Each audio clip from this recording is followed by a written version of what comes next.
Hello, everyone, and welcome to Buzzworthy Live.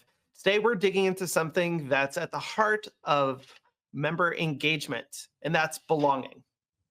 Every member is looking for value and with it, a sense of community. I'm excited to have Elizabeth Moris with us today. Elizabeth is the Director of Brand Engagement at the Council of Undergraduate Research.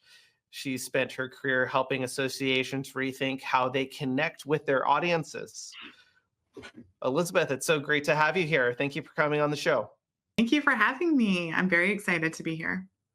Fantastic. I just want to remind the audience that we'll have some time near the end of the show to answer questions. Elizabeth will be digging into a few questions that we pull from the audience. So make sure to leave it in the chat box beside this video here, and we'll make room to get to them. All right, Elizabeth, let's get started. So where I'd like to begin is, let's start with the big picture. When we talk about building real community today, especially in a digital first world, what does that actually look like? Community, especially in this world right now, we're not even talking about digital, is something that everybody is wanting, right? They have that feeling of trust or that feeling of a space to go to that they feel safe or they have in something that people are all about. They have a community of the same likeness. And so I feel like building that sense of community is just that as well. It's building that trust, building that sense of belonging, knowing what I'm giving back to something that I want to be a part of. And I feel like a lot of us have that in our associations. That's our members, right? They choose to be a part of our association because of who we stand for, who we advocate for, what our mission, our vision is. And so that community is becoming important to them. And we just have to continue to uphold what our value is to make sure that they still feel a part of that community. I love that.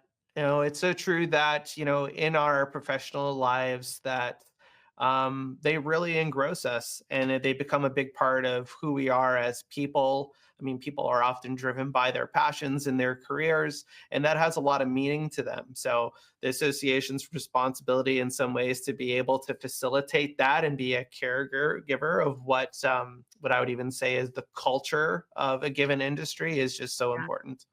definitely, 100%. I'm curious on how you're leveraging volunteers, ambassadors, or even staff voices to amplify the brand to be authentic. Yeah, so I think what you had said before is really what we're going after. That peer-to-peer influence. When you are a part of something and you want to be a part of that, you look for people who are involved in it already. And I really think that for me and my association that I work for is we leverage that peer-to-peer influence. I mean, outside of this, if I am looking to, I'm a busy person, I have kids, we're all in different activities. If I'm looking to be a part of or buy something that I don't have time to go to the store, I look up on Instagram or on social media for influencers who look like me and who have my same body type. And if they're trying on something, yeah, then I'm going to order it because I know the likelihood of me liking that is higher. And I feel like we have to leverage those types of marketing skills of those volunteers, of those ambassadors. We need to train them from that. My association has done an amazing job with making a journey for our volunteers. We start them out small. Dip their toes in to see if they really like what they're doing. They become a part of our community because they want to be there. So now let's make them have an influence on that community, whether it be sharing a small social media post or using a hashtag. I work in higher ed, so we encourage them to be that ambassador on their institution's campus, to start talking about why it's important and what we're doing. We offer them, training here and there from the start of their becoming an elected leader, or even if they aren't an elected leader, becoming a volunteer, and they go through that journey. They take that step forward. The more that they dip their toes in, the harder the volunteer task gets. And by harder, I mean the longer it gets, from a minute of sharing a post to maybe an hour of doing a Occur conversation. which is kind of like what we're talking about now. You just hop on and you start talking about a topic. Um, and then the second thing, the next step may be that they actually run for a division rep. So they're a part of a discipline that they want to be a part of. Again, I said I was in higher ed. So we have 13 different disciplines my current association works for. So say they're in arts and humanities and they want to take that extra step, writing those newsletters or being a part of things that work higher into that. They can take that extra step. They also have different things like the next one is becoming a board member or a counselor. And I feel like as you take those extra steps and as you become a part of that, you start to belong more. Your community becomes trusting of you and what you're trying to say, what you're communicating to them, and you build that network. You have a stronger identity in that membership. You're more likely to renew, which is great for us, right? But I think it also comes back to the training aspect, allowing that journey to happen, encouraging them to go through that, showing the people who are already in that journey that now they need to recruit more people to come through it. Why do they like that? Gathering a quote, sharing that from that quote, talking about it. It goes back to that peer-to-peer, right? I can write a million emails, but I'm not an expert. And so I really rely on our members, our volunteers, our brand ambassadors to tell me why did they take that step? How did they find us? And I feel like from a staff point, we have to listen hard in order to understand how we can give back appropriately and how to make sure that they are belonging. I think that's a really great point. There's nothing more authentic than using real members and helping them facilitate a sense of connection to that next generation of member. Ultimately, people are looking to connect with other people that have real lived experience that they can grow from. And what better person to hear from at the beginning of someone's journey than someone that's kind of been through the other side and has perhaps a bit more experience to them? And what better way to get feedback to the association in terms of what is of value to a member than straight from the horse's mouth, if you will? Yeah, definitely. And I feel like people they gravitate more to that. They can relate to them. They're actual real people. I mean, one of the funniest things that I shouldn't say funny, but it is funny. The best things that we have ever done on our website is taking down any stock photography. We make sure in our budget we bring in a photographer. They want to see real people. Um, I laugh because one of my members did come up to me and say, "We don't dress like that. We don't dress in those types of suits. We don't wear those things. Why are those on our website?" And I was like, "Yeah, you're right. Okay." So getting real people up there makes a difference. It makes people feel like they're belonging to a community and that they're actually making a difference, which they are, but that they can relate. If I don't feel like I can relate to something in my life, then I don't feel like I belong. And the more I don't really want to put more effort into it. And then it just becomes an email that I get, and then it just becomes a spam, folder in my junk folder. And so the less I become engaged. And I really feel like if you can relate to somebody, the best person you can relate to is someone who is just like you or has that same experience. Yeah, that is so true. I mean, ultimately, where we are, I really think as a society in 2025 is that the average person is growing far more sophisticated in how they view and perceive brands, and what they value the most is that authenticity. And if the authenticity there isn't there, then it quickly becomes unrelevant to, at worst, maybe even alienating. Mhm. And you just kind of blend into the background of other people just striving to try and capture, your target audience's attention. So if they look to your brand and see something like themselves in it, that's only gonna, be more attractive to them. Mhm. Exactly. Yeah. So, with the technology evolving so quickly, what are some of the smart ways associations can use digital tools to enhance rather than replace that human connection that we've been talking about today? Um, I I had mentioned this in previous conversations with many other of those in my industry is that ChatGPT is a big thing that in AI is a huge thing that is taking over marketing. And I think it's taking over in a great way. The utilization of that, my company currently is producing personas based off of how we collect this data. We see how they're integrating with or how they're engaging in the communications we're putting out there, whether it be on social media or on pages of our website or, pulling in GA4 analytics. And we make these personas that we implement into ChatGPT, and it helps us communicate better. In simple form, on my volunteer side, I actually coach for a high school. And girls in high school are totally different than when I went to high school. They speak a whole totally different language than I do. And I have been, helping them grow their social media. And so we have looked up on ChatGPT and they've gotten a kick out of it of saying, hey, write a caption on Instagram for a girls lacrosse game happening today at 6 p.m. in Gen Z speak. And it pops up and it is great and it's a good laugh, but it does honestly work.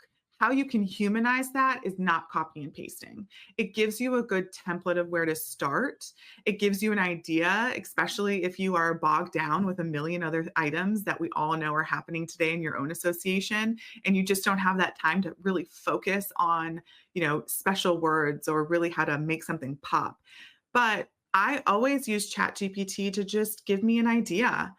It's not a copy and paste for me. And we do have AI rules that our association has made and followed that I can't just copy and paste. But I can take it as a template to really understand where I should be going with this, or maybe it gives me inspiration that I didn't think of before. And of course, it always gives me a good laugh. But on the side of that is that data. It's the data of understanding everybody is a human, but you can calculate that into how they're engaging, how something is working better. If you have a Kirk or a webinar that's happening and you don't get a lot of people who are signing up for it, why aren't they signing up? Look at the outside factors of that data. What is happening into that? Is it because of the date, the time, what's happening in the world? Did you not expect that? All of those can really understand why a human is choosing something. It can't give you a definitive answer, but it can really evolve into more conversations to have and how you can enhance that webinar for the next time, or what you can do with that webinar after it's already taken place. I'm always a proponent of nothing done is wasted. So if my webinar only brought in 50 people and my goal was 100, then I go with it and it's not wasted. How can I now utilize that to make more content? And I feel like that humanizing aspect is understanding how your members are engaging. I think that's really good. Nothing done is wasted. It's so important to be able to, as a marketer, keep a close eye on exactly what the day-to-day performance goes. Because if, like they say, you can't improve what you don't measure. So if you're not doing a good job of measuring your activity and being objective in that way, you're not going to be able to really dissect, hey, wait a minute, like this actually went really well. And you may not even notice if you don't develop that into your daily practice, where you're actually looking for those spikes or dips, and then can take the next steps to kind of do an analysis on, okay, let me dive into the deeper metrics and see, why exactly did this happen? Was it something to do with the topic? And, it gives you that opportunity to really double down. Yeah. And I think you shouldn't, I mean, I've went to so many webinars, so many different in-person speeches, but the fact of that AI is there to help you, even if you were to put a bot on your page. I've worked with a few different associations and my friends who are there, and they have a bot on their page and they're always so nervous about it. But you put in those frequently asked questions. You make it so that it's programmed on how you want them to answer and those keywords on how they're going to ask. And then when it gets to a point that a robot cannot answer a simple question and they need extra help, you switch it over to a human. And I feel like that's leveraging, especially in my association, we have a small staff. It's leveraging the point of, okay, these are frequently asked questions that we have the answer to, that we don't need to spend this amount of time with. And then now it gets to a little complicated. Okay, a human does need to get in here and get involved in this conversation. And I feel like some of our members are really appreciating that because it's a quick fix. It's something on the website. It's a quick question. Oh, I just wanted to know this. And they're not waiting for a response from an email to come back. They're not having to open up the phone call or phone and make a phone call. It's a simple fix. But if it does get to be a little bit more, then you bring in that human and then you have that extra help. And I feel like we just have to leverage that digital world and making it still human, but also to our advantage as an employee, a worker of that association. Yeah, I think that's great advice. I mean, ultimately, all this technology is making us more and more efficient, but we never want to sacrifice, again, like we mentioned here, that authenticity of the people behind the technology when we're engaging with our members. I wanted to get a sense from you of where do you see the biggest opportunities for associations to rethink how they engage with members today? I think associations in this day and age need to really hone in on what exactly their members are wanting and understand how they can capitalize on it. Sometimes what we say is not necessarily what we need. And so you have to look into what they're asking, how they're asking it. Um, a good example of what we had done was I hate bringing up COVID, but it was a pivotal point in a lot of people's change. And so during 2020, my association works with higher education, and all campuses were closed. And we still needed to work, we still needed to teach these students. And so we offered what we call Cur conversations. It's simple, it's an intimate conversation had with 25 to 30 people on a hot topic that they can share the advice that they overcame a problem that they were able to find a solution for, or a problem that they need a solution for, and they can ask their peers. Something that our members were talking about was like, we want to go back in person, we want to go back in person, but it just wasn't possible. And so what we heard was they needed to communicate with people that were like-minded to them so that they could network still and have that openness of, I need help, I have a question, and I can't ask you because I'm not in person. And so we capitalized that and made these Cur conversations where, hey, we're offering, this is the topic that is coming up. We sent out a few questionnaires. We picked this topic for this day. You come on for 30 minutes and you talk about it. And it was just an open thing. No one needed to make a PowerPoint. No one needed to put in more effort because everybody knows that that time of day, everyone was sweating it and everyone was working super hard and we had no idea what was going on. And so it offered this sense of belonging again. It offered a different way. We heard what they were saying, but we gave them a solution that would work for that time and age. And since then, we actually opened it up to the entire community. So I'm not talking about just our membership community, but the entire community of undergraduate research.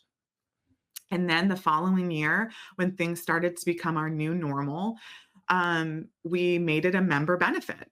And people stayed and people became members for that because they experienced how powerful it was to just have a conversation. And at that point, some universities weren't back on campus yet, or they were going hybrid, and it was just an easier way, or some people just didn't feel safe.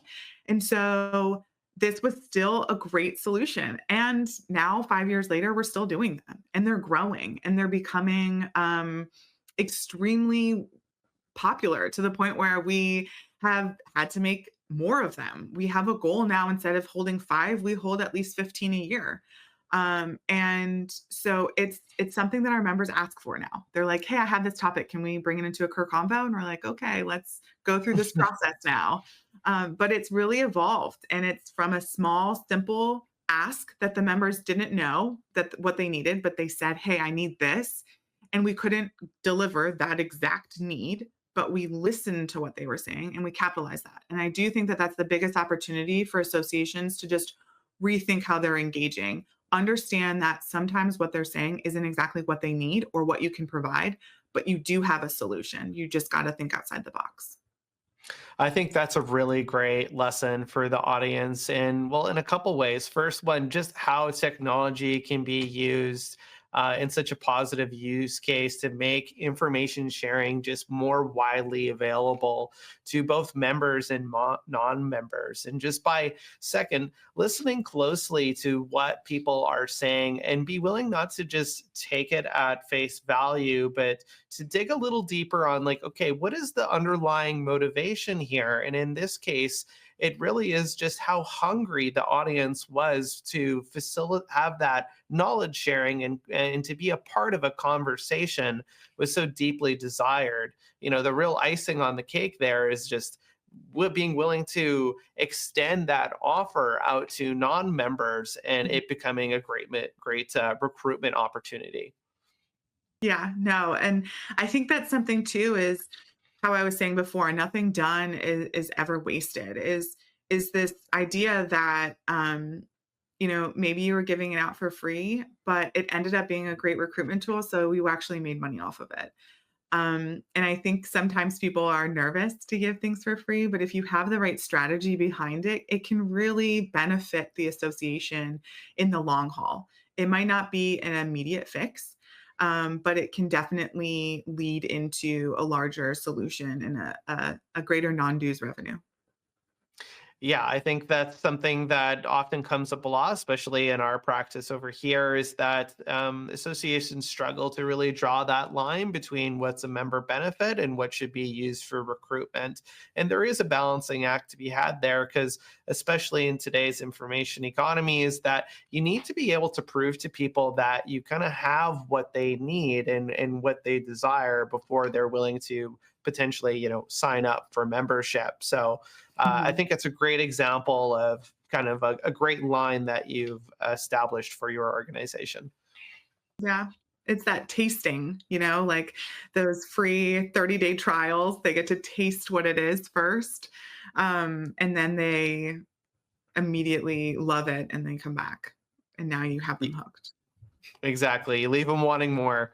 The Yeah. final question here before we get into Q&As is, what would be your advice to give to associations looking to align their brand strategy with evolving member expectations?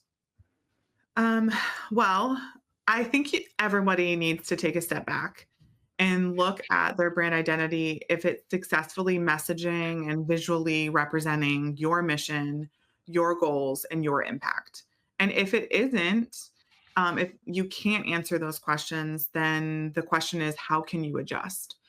And I think it goes back to that belongings, that sense of belonging, the members. Why, if you were them, why would you join your association? Um, and sometimes we need to stop thinking much of or more of the, oh, I need to produce this, I need to make sure I hit my budgets, but less of that and more of the, I need to understand why our members are coming here. Why are they giving their time? Why are they volunteering for a membership that they're paying for? And how can I utilize that? How can I thank them, make them feel appreciated, but also continue to make them think that we are the leading association in whatever industry you are? Why do they want to come back to us? Do you have that trust factor? Do you have that community that you built that is that safe space for them? Do you have where if they come to a problem that you're that first name that comes to their mind? Oh, I need to go to this website and see if they have an answer.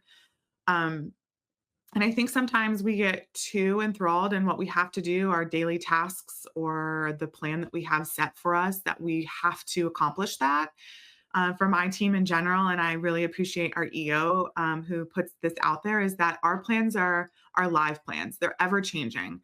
From the moment that we make them to the moment that we deliver them, they go through a million phases in between. And that is because our members are human, and we have to remember that. And we live in a world that is ever changing, and we have to constantly be on top of that. My My goal every day is I'm not an expert in higher education, but I do make sure I read up on certain articles and in certain, go to certain media outlets to make sure I know what's happening and I can help them.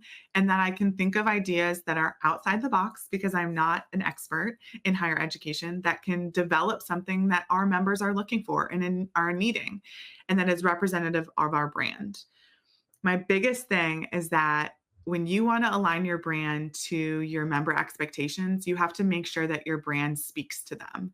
If it doesn't make sense, it's never going to speak to them. And that goes back to those simple questions. Are you representing your mission, your goal, your impact? And maybe sometimes with the changing day, you have to go back to, is your mission still your mission? Is your goals still your goals? Is your strategic plan still effective in these 5 years or however many years you're doing it for?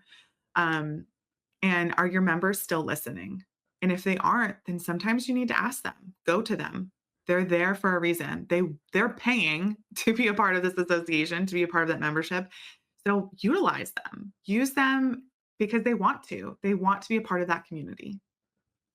I think that's great advice. Every organization obviously needs to develop a plan so everyone can be marching the same direction because it takes a team to accomplish big goals. But at the same time, you can't be so focused in on what we said we're going to do that we're not checking in with ourselves and say the data to be able to pivot the plan if we need to based off what's happening. With any strategy, what is a definition of a strategy? What do we think the conditions are that we would win? But that Yeah. isn't a plan. That's not the specific list of tasks, right? And how that evolves over the course of the year and quarter by quarter, we may need to evaluate what we said, what we're going to do, because things aren't going quite as we expected. So staying agile is, I think, just great advice for the folks watching. Yeah. Thank you for summing that up. My pleasure. It's what I'm here for. So, we've had a great conversation so far. We've gotten a number of questions in for the audience. So, if it's good with you, Elizabeth, I'd like to go and bring in some of those audience questions. Okay. So, the first question that we have here is, love the idea of having members, volunteers, and others being ambassadors for our association. From a communications perspective, how can we boost those internal voices and use them without over engineering it? So, there's a lot of ways that you could definitely over engineer it. So to not do it, we have normal conversations. So in our events, we take oh, I have the actual iPad sitting next to me, but we actually have a survey monkey of an iPad that just says first name, last name, institution, and then a open comment box.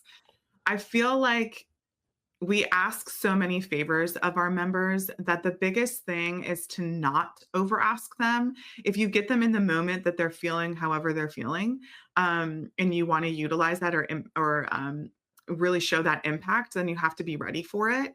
And I feel as though sometimes we ask them too many questions in a survey and then say, "Hey, if you had anything else great to say, just use this comment box." But as my team and I walk around our events, we have this iPad, we have the same survey monkey, and we're just talking to somebody and they say something great. And I'm like, oh my gosh, can I use that someplace in our marketing? Are you okay with that?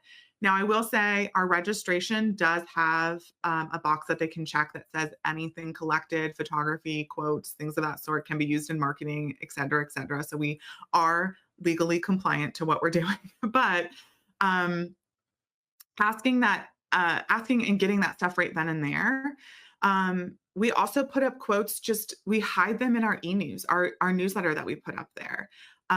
We make it seem more like um, we actually have these webinars that they come onto and we show them how to use their personal website or their personal blog or social media handles and how they can tag us and what they should be saying and what questions they should be asking or answering.